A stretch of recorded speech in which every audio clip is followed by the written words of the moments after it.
मुंबईतील दादर येथे प्रजासत्ताक दिनानिमित्त ध्वजारोहणाचा मुख्य सोहळा पार पडला। या कार्यक्रमाचे नेतृत्व मुख्यमंत्री देवेंद्र फडणवीस यांनी केले। ध्वजारोहणानंतर मानवंदना आणि संचलन सन्मानपूर्वक पार पडला। शिस्तबद्ध वातावरणात पार पडलेल्या या सोहळ्याला मान्यवरांची उपस्थिती लाभली। हिंदवी स्वराज्याचे सरसंस्थापक छत्रपती शिवरायांना मानाचा मुजरा करतो।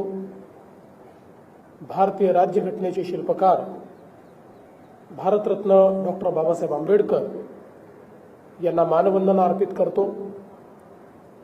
आज या ठिकाणी उपस्थित असलेले सर्व निमंत्रित महानुभाव आणि उपस्थित सर्व भगिनी आणि बंधूंनो, आपणा सर्वांना आणि जगभरातील भारतीयांना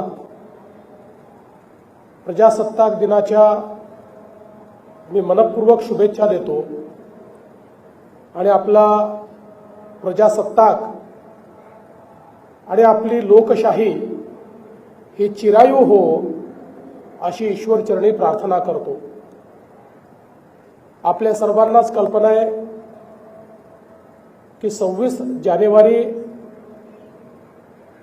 1950 रोजी आपण भारताचं संविधान हे अंगीकारून ते अधिनियमित केलं आणि त्यातून एक लोकशाही प्रधान अशा प्रकारचा प्रजासत्ताक आपण निर्मित केला। भारताचं संविधान तयार करताना संविधान समितीच्या मसुदा समितीचे अध्यक्ष आणि संविधानकार भारतरत्न डॉक्टर बाबासाहेब आंबेडकर आणि या संविधान समितीच्या सर्व सदस्यांच्या प्रती मी कृतज्ञता व्यक्त करतो, त्यांचे आभार व्यक्त करतो की जगातलं सर्वोत्तम संविधान हे त्यांनी आपल्या भारताला दिलं।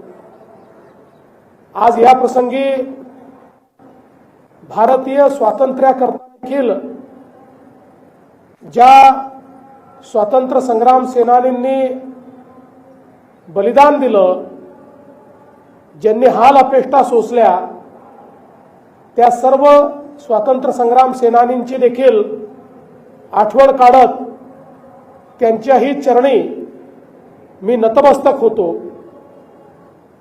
आपल्या सर्वांनाच कल्पना आहे की आज आपला देश अतिशय वेगाने प्रगती करतोय। जगातल्या तिसऱ्या मोठ्या अर्थव्यवस्थेकडे आपली वाटचाल सुरू आहे। देशाचे माननीय प्रधानमंत्री महोदय यांच्या नेतृत्वात एक जगातील महत्त्वाचा देश, महत्त्वाची अर्थव्यवस्था म्हणून आज भारताकडे पाहिलं जातं आणि हे सगळं आपण या ठिकाणी करू शकलो याचं एकमेव कारण आपल्या भारताची लोकशाही आणि भारताचं संविधान आहे। आपल्या भारताचं संविधान तयार करताना भारतरत्न डॉक्टर बाबासाहेब आंबेडकरांनी प्राचीन भारतीय मूल्य याचा समावेश या संविधानात केला। लोकशाहीचं मूल्य हे खऱ्या अर्थानं प्राचीन भारतामध्ये आपल्याला कितीतरी आधी पाहायला मिळतं आणि अगदी वैशालीपासून तर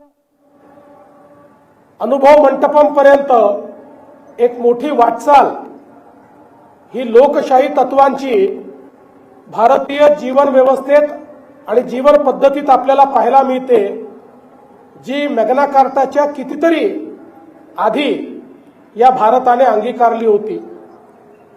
स्वातंत्र्य, समता, बंधुता ही तत्व, भारतीय तत्व ही या संविधानामध्ये आपल्याला पाहायला मिळतात। भगवान गौतम बुद्धांनी जी बंधुता सांगितली, त्या बंधुतेचा आविष्कार आपल्याला या संविधानामध्ये पाहायला मिळतो आणि म्हणून जगभरातल्या संविधानांचा अभ्यास केल्यानंतर भारतीय तत्वांवर आधारित आणि जगातील उत्तम अशा प्रकारच्या व्यवस्थांचा समावेश करत एक अतिशय सुंदर अशा प्रकारचं संविधान हे आपल्या भारताला देण्याचं काम भारतरत्न डॉक्टर बाबासाहेब आंबेडकर आणि आपल्या संविधान समितीने केलं.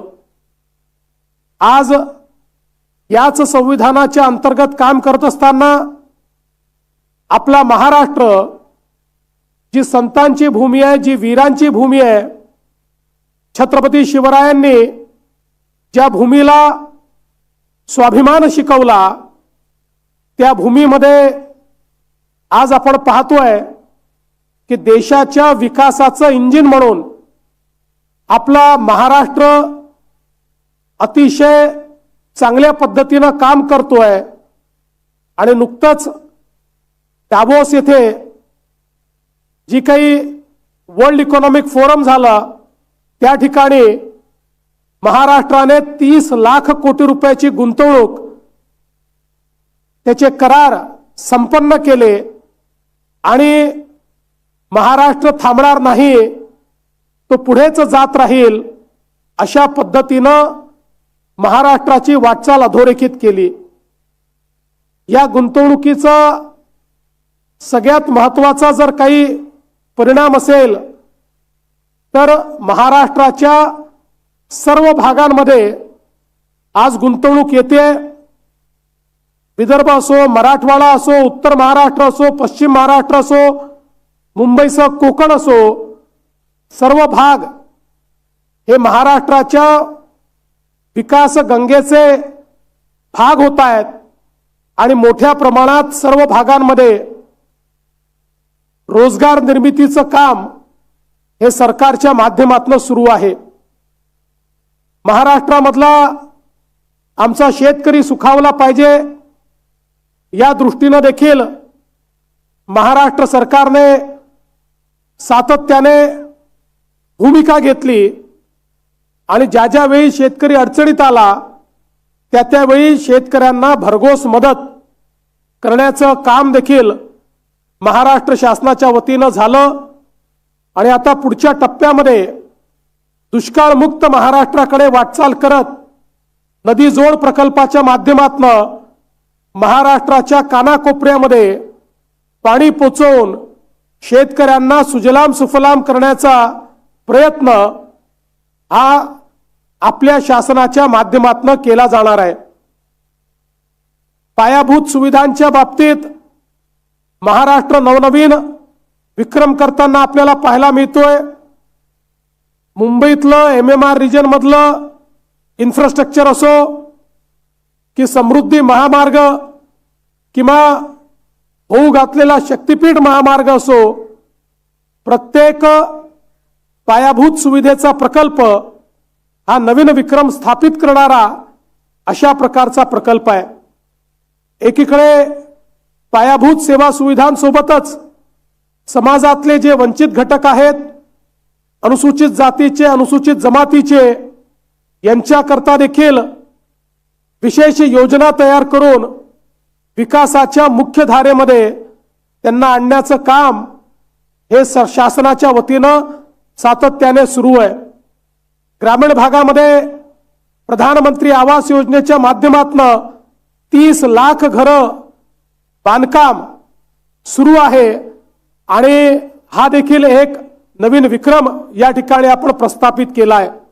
यासोबत शेतकऱ्यांकरता सौर कृषी वाहिनी आणि सौर ऊर्जेवर चालणारे पंप यामध्येही देशामध्ये महाराष्ट्राने पहिला क्रमांक घेतलाय आणि त्यामध्ये जागतिक विक्रम देखील महाराष्ट्राने तयार केलाय.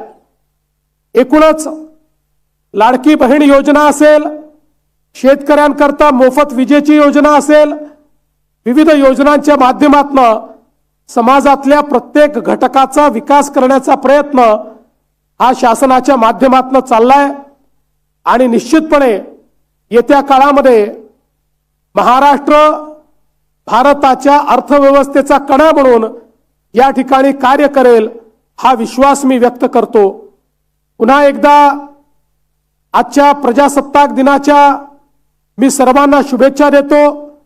महाराष्ट्र थांबणार नाही, महाराष्ट्र गतिशील राहील आणि भारताच्या संविधानाने ज्या प्रकारची व्यवस्था आम्हाला दिलेली आहे त्यामुळे महाराष्ट्र प्रगतीकडे सातत्याने झेपावत राहील अशा प्रकारचा विश्वास व्यक्त करून मी माझे 2 शब्द संपवतो.